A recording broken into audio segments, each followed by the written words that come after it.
alaikum. So, as Olga already said, my name is Roman. I'm here from Poland. Originally I'm from Ukraine, but we already 8 years in Poland. I'm a software developer. So, at first I would like to present, as the title says, how games are getting developed and which manipulative techniques are used there. So, we can start from here. First of all, I would like to ask how many of you know Pavlov's dog, what it is? Do you know about Pavlov's dog?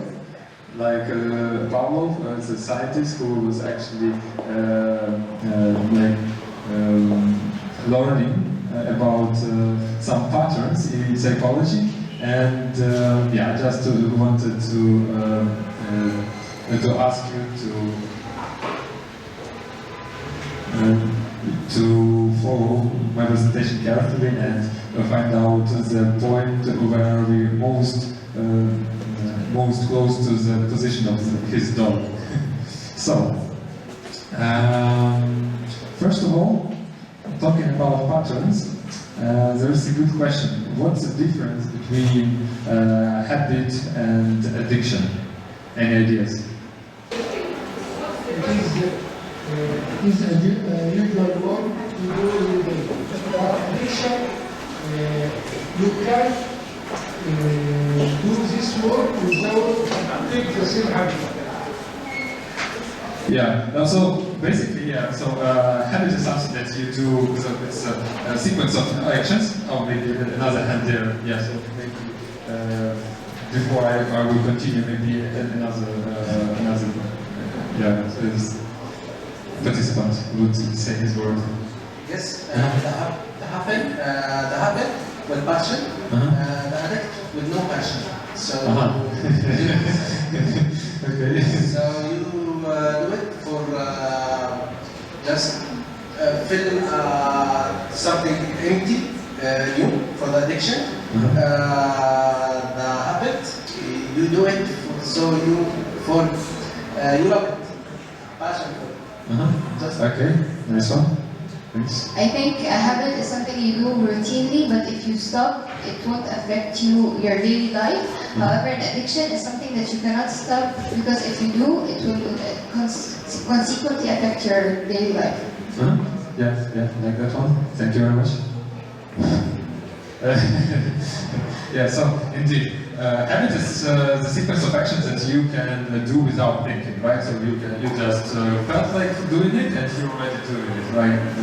Right on. So, and independently how long this list of actions is, right? You just do it, and that's it.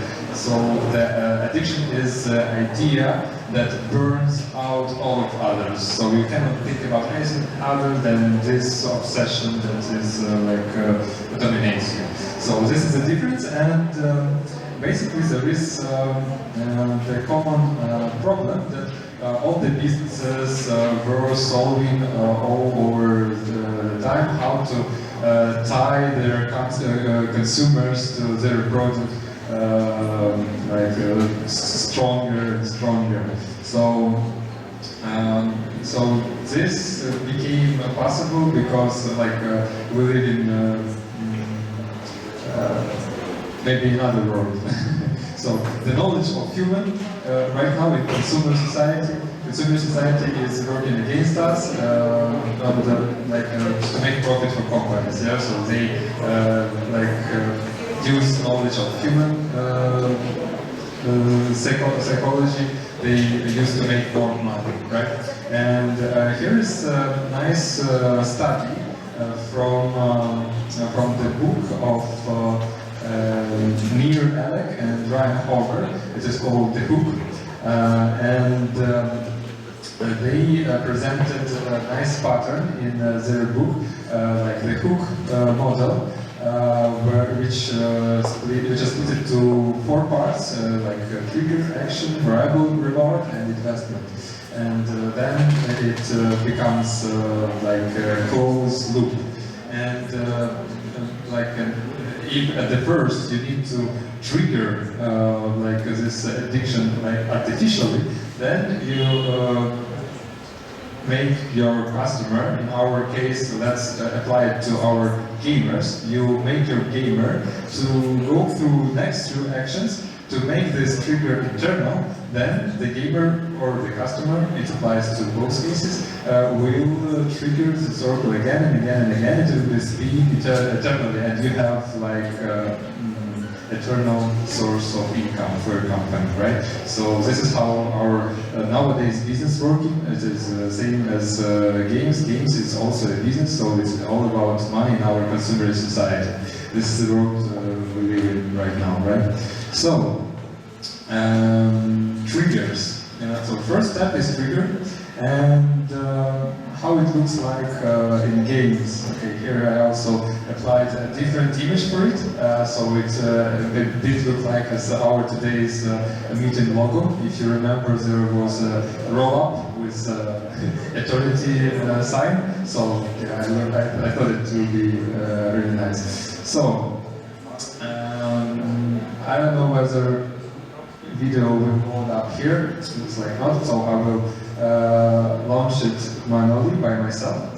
So I prepared small footages from another work, from different another people, but these are examples from real games, and yeah, it will be really nice to look at it. So, continuing topic of triggers.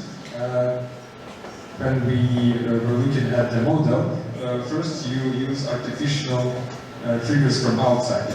It can be advertisement, it can be emails, those could be your friends' opinions about the game that you, for example, listen somewhere there that hey, I have played the game, you should try it, and so on. So any kind of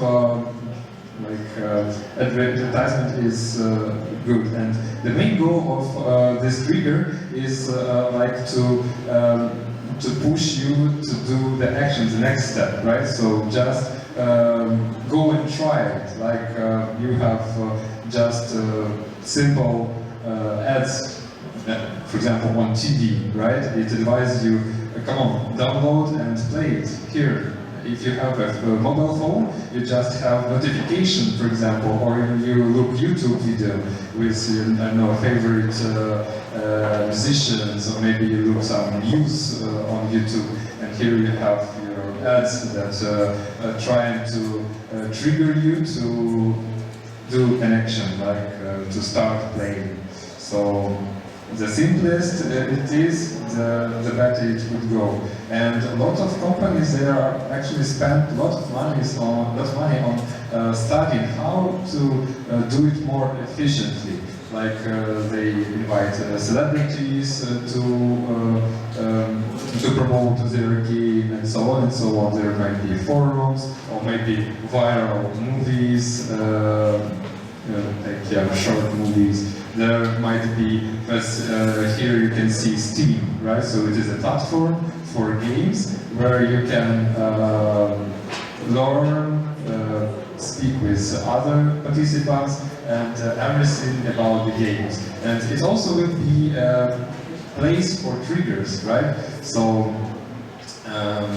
you just choose what to play, and yeah, so it's.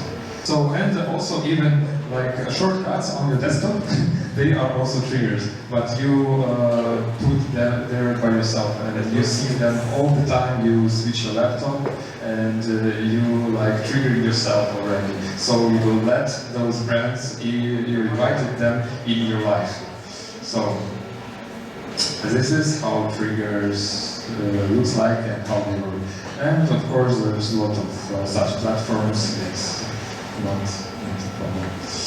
Yeah, okay. So that was the first step. Next will be an action. So trigger is nothing if you didn't do an action, right? So even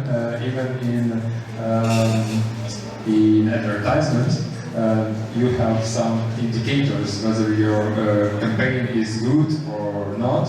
Is those return PCI, how many users clicked your ad or something like that. And basically, what we are talking right now is working good in both ways. So knowing the nature, you can do as good and as a harm, to people. So knowing how it works, you actually can avoid this addiction, right? So in this loop, the action should be as simple as it could be, right? So a lot of companies spend billions of dollars on making it's more simpler than it could be. So if some time ago to start playing you had to go to the store, buy the game and then install it and launch it, you only then could play it, right? Now, after that, they reduced that you have to go anywhere, you can just load it, buy and load it. And after that, you can just start playing without and pay somewhere else later in the time because you have subscriptions. And now you can just play in the cloud. So you don't even need to install anything. You don't need to know how to install anything. You can just instantly start playing. So this is what gaming company did. And for example, this moment is really good one because you have starter already installed in your phone. So there is really no steps dividing you from starting playing. This is again how our consumerist society works. So everything is done to improve income for the company, to make profit. So people.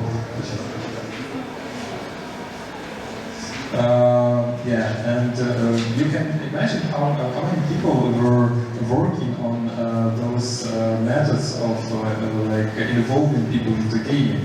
And what if all those people will spend their time and efforts on making something valuable for people, right? So this is the harm of consumerist format of society. There's a lot of effort spent on how to make us vulnerable, manipulated, how to make us dependent from the games. And so another point of this loop is rewards. So probably you have already seen, also on YouTube, people are watching how somebody open up random packages, and so rewards are moving gamers, and it accepts. Sorry, just was the point.